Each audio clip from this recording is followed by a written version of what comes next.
Jelema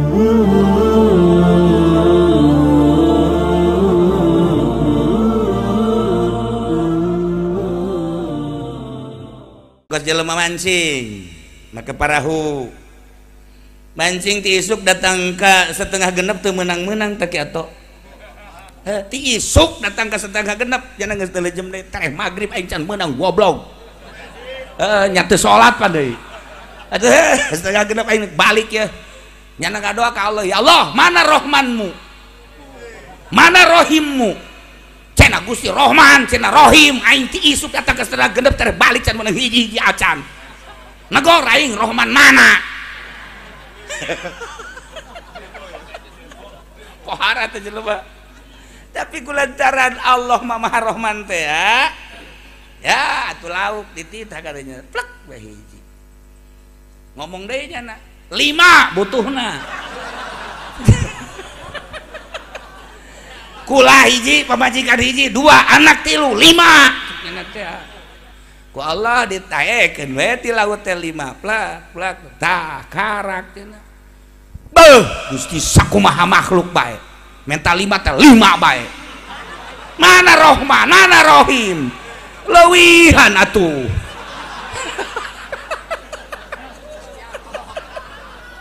ya Allah ya Rabb ya cak Allah teh hayo geus kadarinya pinuh lauk parahu pinuh nah ieu Rahman ieu Rahim gas Gusti lah pokona mah kula percaya Gusti Maha Rahman Maha Rahim mantap gas buah tuh ka sisi laut wadahan kabeh Masya Allah buarang datang ka imah imahna kahuruan je urusan laut kok dibawa ka imah urusan i Rahman Rahim geus karasa kunaon haju kahuruan naon hartina lauk Gusti cekeuna teh mana Rahman Gusti mana Rahim Gusti atuh sapira lauk cekeuna teh pareuman mau godean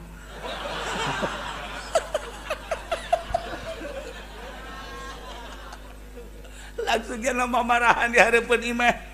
dicekel ku pemajikan anak ku anakna ulah marah ka urang mana teu marah kumaha teu marah kumaha cek nya bayangkeun coba mancing ti isuk datang ka deuk magrib teu menang ge marah ka Allah ieu teh nang marah tah lauk di bawah sakit teh nang marah mun teu marah mah teu dibere cek nya teh barang datang ka imah ieu kahuruan cek nya teh ieu kumaha Rahman Allah jeung Rahim Allah langsung dititah diu ku keluargana tenang ulah wakam mamarahan cekena teu bisa sebab ieu urusanana ngagedean lamun teu marah deui ka Gusti Allah engke ieu ka karak imah kandang urang bisa kahuruan kandang sagala rupa beak kabeh nah kakarak diajak ka imah kiai barang diajak ka imah kiai salaki kula cek pamajikanna mamarahan dongengna seperti tadi tah cek kiai ndek teu marah kumaha atuh di ditu bener ge menang lauk ai imah kahuruan ndek teu marah kumaha atuh ya pasti marah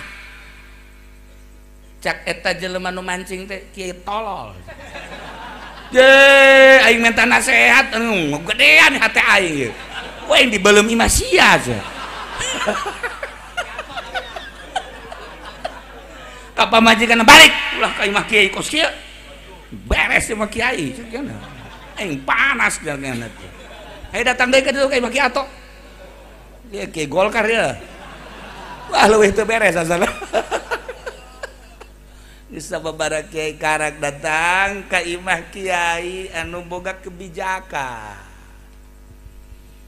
begitu dibawa ku keluarga anak kula mah geus lain urusan lauk lain urusan imah urusan ngaredakeun pikiran ieu pikiran lamun teu diredakeun stres lamun geus stres kan boro-boro ngabangun imah tangga jeung boro-boro ibadah ka Gusti Allah jang diri ge geus parah maka kula minta nasihat coba ka mama ieu mah ulah kudu dinasehatan kos kieu mah moal bisa dinasehatan sebab nyana boga kayakinan nu mantaknya ngagerokeun ka Allah Rahman Rahim ge aya kayakinan ngan kayakinanna tertutup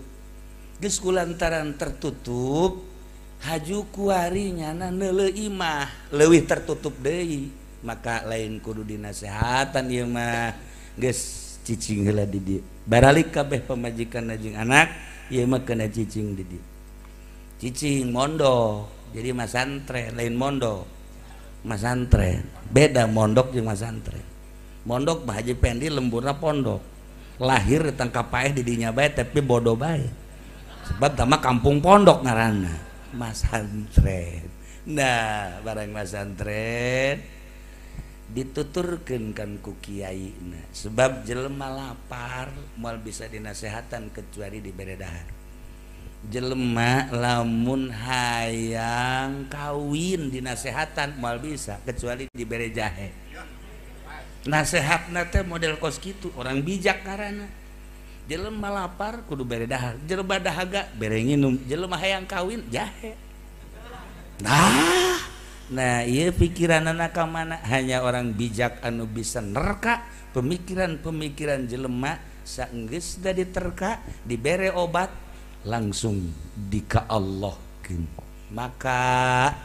nasehat jang jelema ieu lain kudu nasihat bahasa tapi nasehatna kudu dibangunkeun deui imah